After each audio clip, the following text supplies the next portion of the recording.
Hey, everybody, welcome back to The Odds Couple. I'm Sid Rosenberg, sitting alongside expert handicapper, my dear friend Marc Lawrence, publisher of the spectacular Playbook.com. Merry Christmas, Marc. Merry Christmas to you, Sid. Great to be back. Nice to have you back. We got a big show coming up. Time for College Bowl show number 2. We're each going to make 3 picks from the second third of games. We did the first third last week. So far, so good. We're perfect in our first 3 picks from last week's show. How about that, Marc? You hit with Wyoming and BYU, while I correctly picked Middle Tennessee State over Southern Miss. Still 3 games out there from last week's show, and you can find those selections on opensports.com. But we couldn't let that slow us down. Let's make 3 more picks, Marc. You're going to start us off with the U and Wisconsin, a big game coming up next Tuesday night. A big game Tuesday night in the Champs Sports Bowl. Miami of Florida takes on Wisconsin in a big game for both football teams. Number one, Miami wants to win this game in the worst of way. Obviously, a win makes 10 victories for them on the football season. That's a feather in the cap for Randy Shannon. The program will be back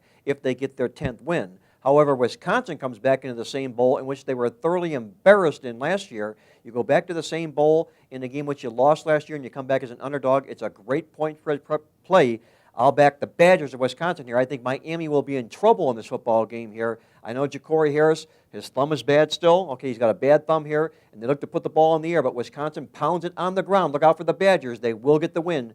Wisconsin, straight up. I like that pick, too. I think Wisconsin's going to win as well over the Hurricanes, as you said, coming up on Tuesday night. For me, I'm going Holiday Bowl, going to the Big 12. Nebraska taking on Arizona out of the Pac-10. And this one, Nebraska is the underdog. I don't know why. They're the better football team. Nebraska really played well here at the end of the season. I mean, obviously, they weren't good enough to beat Texas, but they were right there, right? I mean, literally, they were right there. Texas got that field goal at the end of the game. They've got the best defensive player in the country on Nebraska's side. Their quarterback got better as the season went along. They can run the football. That kid Halu is a tough running back. So Nebraska, I think, is a better football team. Why they're the underdog here, I don't get it. I'm going to take Nebraska plus the points, much like Wisconsin is getting points against Miami, and I agree. I think Wisconsin wins straight up. I think Nebraska, as a small underdog, wins straight up here as well. I'll take Nebraska plus the points. They will beat Arizona in the Holiday Bowl. We're back with pick number 2 right after this.